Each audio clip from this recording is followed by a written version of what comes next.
ध्यान करने के लिए लगभग 10 मिनट ही बचे हैं और मैं एक बात कहना चाहता था आपसे, आप सभी से बल्कि कि आप में से कई लोगों का मेरे पास जैसे कॉल आता है तो अक्सर एक बात ये होती है कि आप मुझसे बोलते हैं कि मैंने संकोचवश कॉल नहीं किया या ध्यान में कुछ बताने के लिए नहीं है इसलिए कॉल नहीं किया। जबकि मैं आपसे साधना के वक़्त जिस वक़्त मैं आपको दीक्षा देता हूँ, मैंने ये बात बार-बार उस समय भी कहता हूँ और वैसे भी कह रहा हूँ कि गुरु से बात करना कहीं न कहीं आवश्यक होता है आपके भीतर साधनात्मक मार्ग पे सकारात्मकता बनाए रखने के लिए। भले ही आपके पास बताने के लिए कुछ भी ना हो, आप साधना ना भी कर रहे हों, तो भी कोई दिक्कत नहीं है।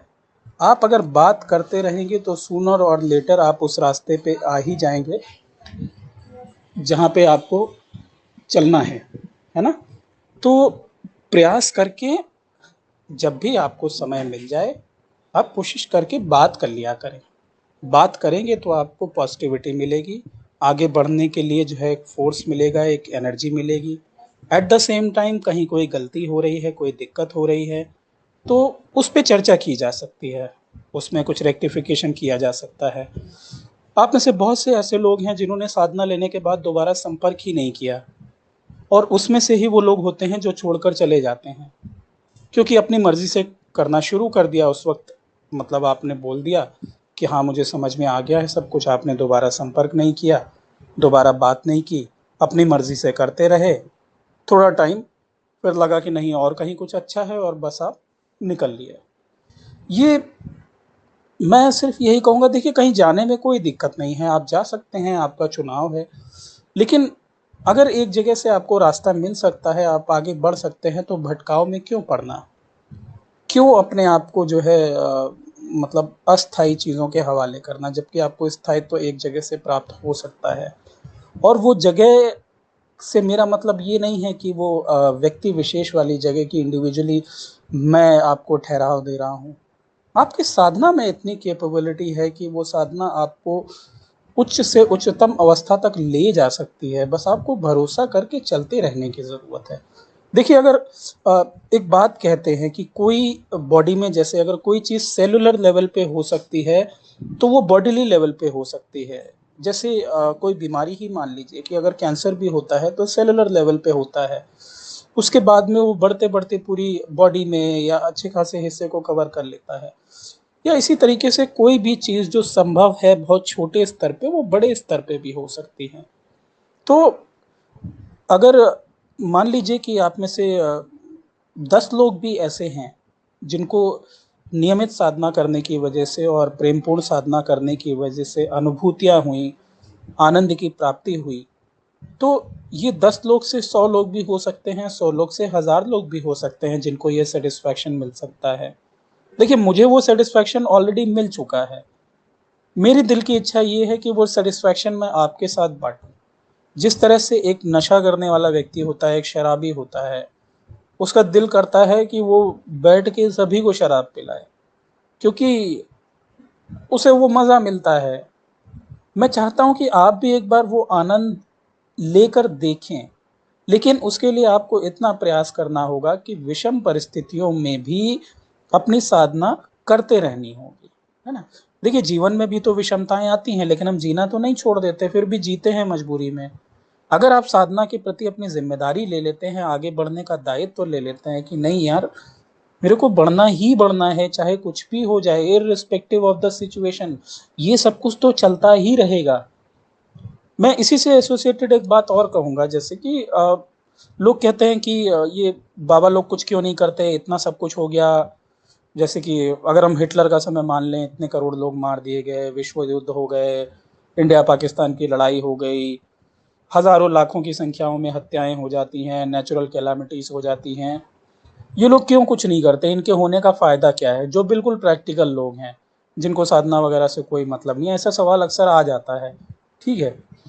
तो एक बात को समझ लीजिए कि बाबा लोग यहाँ पे नेचर में इंटरफियर करने के लिए नहीं बैठे हुए हैं। They are not here to interfere in the nature, they are here to support the human consciousness, the rising of human consciousness, वो यहाँ पर इंसानी चेतना का विस्तार करने के लिए मौजूद हैं। और जो लोग अपनी चेतना का विस्तार करना चाहते हैं, यहाँ से मुक्त होना चाहते हैं, उनकी सहायता के लिए वो लोग मौजूद हैं। उनका काम आके सोशल सर्विस करना नहीं है। कोई कर लेता है आके out of benevolence, out of compassion, कोई करता है आके, ये उसका बड़प्पन है, ये उसके विश की बात है। मगर वो बाउंड नहीं है यहाँ पे समाज सेवा करने के लिए, लोगों की दुख तकलीफ दूर करने के लिए। वो सिर्फ और सिर्फ प्रेमवश, करुणावश इतनी जिम्मेदारी ले लेता है कि मैं पूरा प्रयास करूंगा कि लोगों की चेतना ऊपर उठ सके आम मानवीय धरातल से, ताकि जो यहाँ पृथ्वी पर पैदा होने की कीमत है उससे हम बच सके। इस पृथ्वी पर पैदा होने की ये कीमत है। आपको किसी हिटलर का शिकार होना पड़ सकता है, आपको किसी नेचुरल कैलामिटी का शिकार होना पड़ सकता है, आपको अपनों से बिछुड़ने का शिकार होना पड़ सकता है, दुनिया भर की तकलीफ़ों का शिकार होना पड़ सकता है, आपके साथ कुछ भी हो सकता है। This is the price you have to pay to live on this planet, और वो कंपल्सरी है, that's a part of your life, आप उसको एस्केप नहीं कर सकते। The only way to escape that pain, उस तकलीफ से आप तभी दूर हो सकते हैं जब आप अपनी चेतना को विस्तार की तरफ ले जाते हैं। आप अपनी चेतना को इतना विस्तारित कर लेते हैं कि आप अपने एनिमल नेचर या नॉर्मल जो ह्यूमन नेचर है उस तक लिमिटेड नहीं रह जाते हैं, है ना। अपनी पशु वृत्ति तक, अपनी नीड्स तक सीमित नहीं रह जाते हैं, बॉडीली नीड्स तक सीमित नहीं रह जाते हैं, सांसारिक नीड्स तक सीमित नहीं रह जाते हैं। आप जो चेतना के रूप में आए हैं, उस चेतना को जानने का प्रयास करके आप उस चेतना को जानना शुरू कर देते हैं। जब वो करते हैं तभी आप इस वीडियो गेम से बाहर हैं, वरना इस वीडियो गेम में होने की ये कीमत है कि यहाँ की रेस में आप कहीं लड़ सकते हो, कहीं भिड़ सकते हो, आप मर सकते हो, आपके साथ कुछ भी हो सकता है, आपसे जुड़े हुए लोगों के साथ कुछ भी हो सकता है। एक पूरे पूरे शहर पे कोई एटॉमिक बम डाला जा सकता है, न्यूक्लियर वेपन डाला जा सकता है, आपके साथ कुछ भी हो सकता है। ये वो कीमत है जो हमें यहाँ पे पैदा होने की देनी है, या देने के लिए हम बाध्य हैं।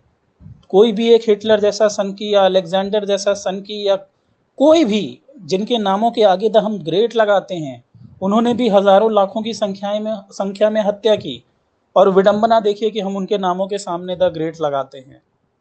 ये है हमारा एनिमल नेचर, ये है हमारा एनिमल इंस्टिंक्ट। ठीक है, देखिए आपकी जिम्मेदारी है, अगर आप इस चीज़ से बचना चाहते हैं, इन तकलीफ़ों से ऊपर उठना चाहते हैं, तो एक ही तरीका है कि अपनी चेतना की तरफ मुड़ जाएं, कोई दूसरा तरीका नहीं है। और जिसको चलना होगा, जिसको पाना होगा, वो ज़रूर बढ़ेगा। जिसको नहीं पाना था, जिसको नहीं चलना था, वो बुद्ध के साथ रह के भी नहीं पा सका, लाहिड़ी के साथ रह के भी नहीं पा सका, कृष्ण के साथ रह के भी नहीं पा सका, राम के साथ रह के भी नहीं पा सका। और जिसको पाना है, वो किसी भी हालत में वो लहरतारा तालाब के किनारे लेट के जाके अपने सीने पे जो है पैर पड़वा के सिर्फ राम का नाम किसी के मुंह से सुन लेता है और उससे भी तर जाता है। आप जानते हैं मैं किस तरफ इशारा कर रहा हूँ। ये आपका दायित्व है, ये आपकी जिम्मेदारी है, अगर आप आध्यात्मिक मार्गी हैं, आप आध्यात्मिक मार्ग पर चले हैं, कि इस पर थोड़ा चिंतन करें कि साधु लोग कहीं से बाध्य नहीं हैं किसी प्रकार की सेवा करने के लिए। वो सिर्फ आउट ऑफ कंपैशन जो है इंसानी चेतना को ऊपर उठाने की कोशिश करते हैं। और साधु कई कैटेगरी के होते हैं, मैं धार्मिक साधुओं की बात कर रहा हूँ, यानी कि जो धर्मावलंबी हैं, जो धर्म के मार्ग पर चल रहे हैं। ऐसा नहीं है कि साधु अधर्मी नहीं है, ठीक है, तो लेकिन अधर्मी सभी होते हैं। हाँ, साधुओं का दायित्व विशेष होता है कि वो धर्म मार्ग पर चले।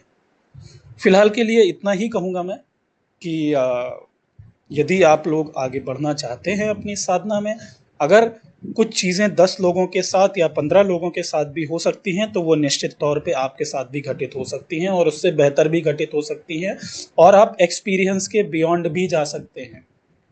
ठीक है, एक होता है कि एक्सपीरियंस्ड वर्ड, एक होता है बियॉन्ड एक्सपीरियंस। आप बियॉन्ड एक्सपीरियंस भी जा सकते हैं, ये अपनी-अपनी निजी यात्रा है, एक-दूसरे से तुलना मत करिए, बस खुद को आगे बढ़ाइए। अपने आप से ही प्रेम कर लीजिए ईमानदारी से, ज़रूरी नहीं है आप दुनिया भर को प्रेम करते चलें, अपने आप से ईमानदारी से प्रेम कर लेंगे, तो भी आप इस रास्ते पे ईमानदारी से चल चलेंगे।